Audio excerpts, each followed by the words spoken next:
Quelques mots. Tout d'abord, se féliciter de la présentation de ce plan. Certains diront il était temps, d'autres nous y voilà. En tout cas, ce qui concerne, c'est un document qui nous paraît abouti et qui vient aussi répondre à plusieurs points de difficulté. Tout d'abord, je pense qu'il faut que l'on parte d'une analyse pragmatique, très simple, très rapide. C'est la situation actuelle liée aux déchets en Corse.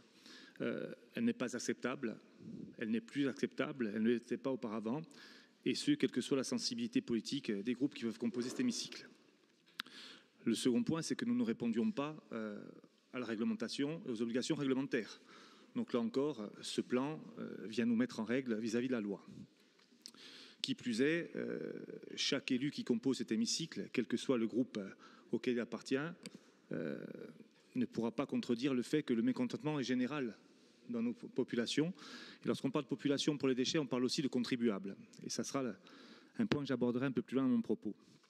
Enfin, le fait que nous n'ayons pas de plan à désorganiser toutes les strates. Quand je parle de strates, c'est des intercos, au CIVADEC, aux chambres consulaires, aux fédérations professionnelles, pour ne pas dire l'État. Donc, premier point, ce constat qui est clair, qui est lucide, qui est pragmatique, la situation actuelle était, je dirais, inconcevable et nous devions de proposer quelque chose de pertinent. Pour proposer quelque chose de pertinent, il faut du temps, il faut de l'énergie et il faut aussi beaucoup de courage. Beaucoup de courage politique, ce sera le second point de mon propos, c'est de dire sans détour que ce plan, quelles que soient les opinions des uns et des autres, ce plan vient aussi affirmer nos convictions.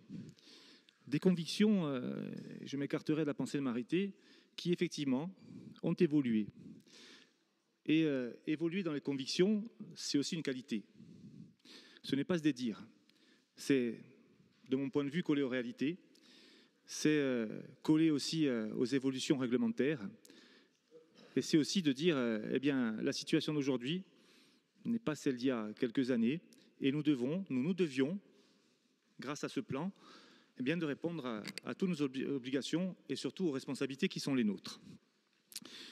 Faire évoluer un idéal vers une déclinaison pragmatique d'une situation, d'une politique publique, ce n'est pas évident, et c'est ce que nous proposons aujourd'hui. Nous attendions, bien entendu, à plusieurs critiques. Nous sommes dans le cœur du débat.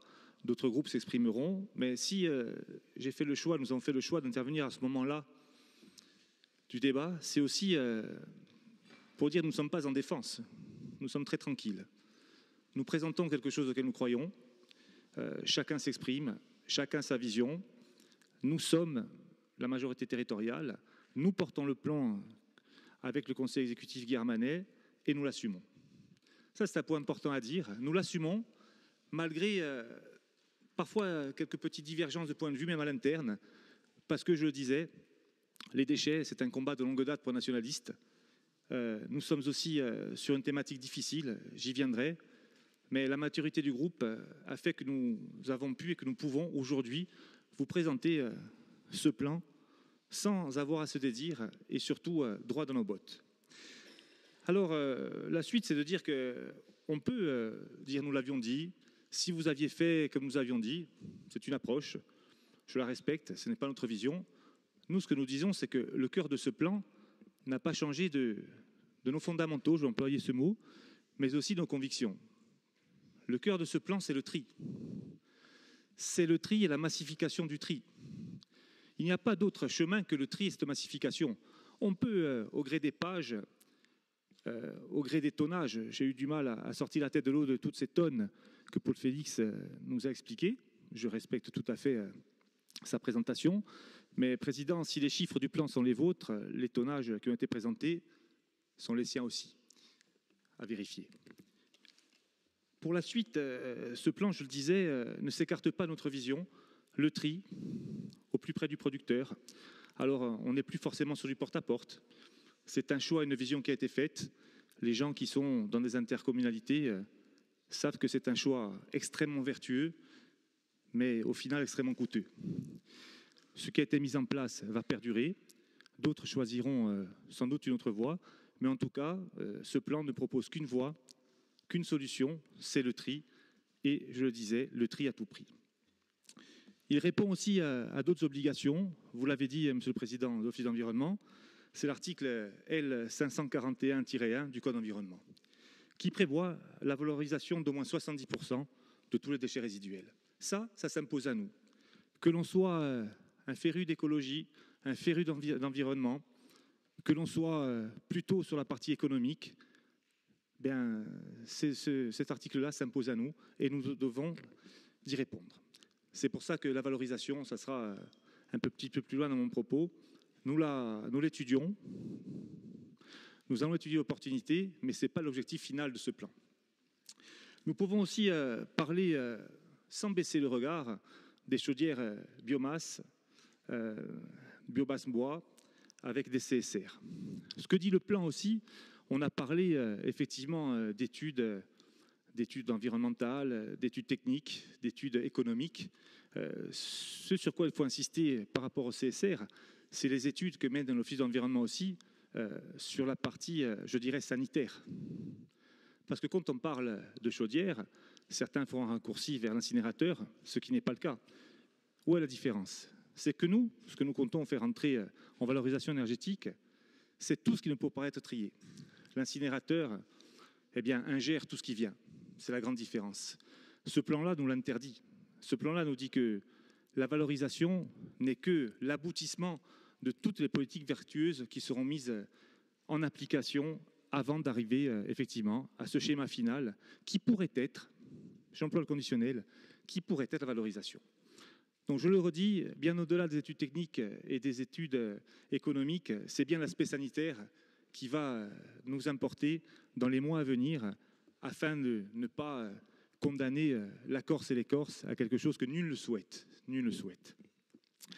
Enfin, il y a un autre point très important dans ce document. Il n'a peut-être pas été assez soulevé. Alors, je n'irai certainement pas, non pas par manque de conviction, par crainte, par langue de bois, sur des propos en lien avec les possibles dérives mafieuses. Moi, je parlerai d'intérêt spéculatif, licite ou illicite. En tout cas, ce plan-là, en intégrant aussi cette notion de bénéfice raisonnable, vient contrecarrer les plans des uns et des autres. Vient contrecarrer tous les plans qui viseraient à faire des déchets aujourd'hui une niche pour quelques-uns, au détriment de la majorité et des Corses. Ce plan-là, Monsieur le Président et Monsieur le Président du Conseil exécutif, a ce courage-là de parler d'une réalité, la réalité économique autour des déchets et des appétits qui peuvent aiguiser. Nous, aujourd'hui, nous prônons une gestion publique des déchets. Nous le disons beaucoup, nous avons peut-être du mal à le faire, mais rien n'est évident. Rien n'est évident et pourquoi ? Eh bien, parce qu'il n'y avait pas de document directeur. Ce plan que l'on peut assimiler à un schéma directeur, eh bien, va permettre aujourd'hui de décliner ce que nous appellerons notre politique en matière de déchets. Et je vais m'arrêter là sur les aspects, je dirais, purement liés au plan, puisqu'il y a tout de même des choses à dire. On le voit et on le verra, je le sais, avec les interventions qui suivront. La compétence déchets, c'est une compétence qui est partagée. Je pense qu'on ne le dit pas et on ne l'assimile pas. C'est une compétence qui est partagée, je le disais tout à l'heure, la CDC, les intercommunalités, le CIVADEC, les chambres consulaires, les fédérations professionnelles, l'État.